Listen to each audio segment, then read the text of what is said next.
Au lendemain d'élections qui, comme prévu, n'apportent aucun changement de fond dans le paysage politique, il convient de rester mobilisé.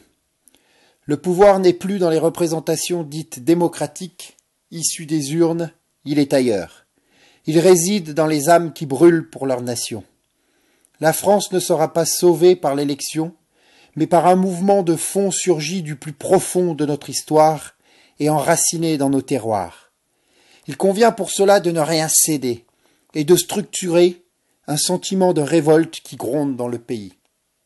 Il suffit d'être considérés comme des étrangers dans notre propre pays. Il suffit de passer après l'immigré dans la recherche d'un logement et d'un emploi. Il suffit de nous voler nos richesses, notre patrimoine, notre identité. Nous avons reçu notre nation en héritage. Défendons-la.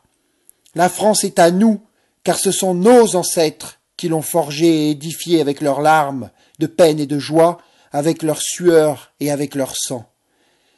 L'initiative des jeunesses nationalistes Alexandre Gabriac nous donne l'occasion de montrer au système notre indéfectible détermination et notre inflexible volonté.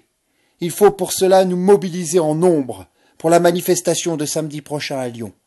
Assez de cette politique de préférence anti-nationale, assez de ce racisme anti-blanc. Oui, debout jeunesse, il est temps de redresser la tête.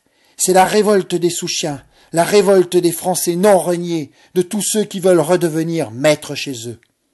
Il est des jours où il faut savoir rompre avec ses obligations quotidiennes, se dégager de ses petites habitudes pour rejoindre la grande armée de ceux qui habituellement se taisent et qui samedi prochain ont décidé de se faire entendre.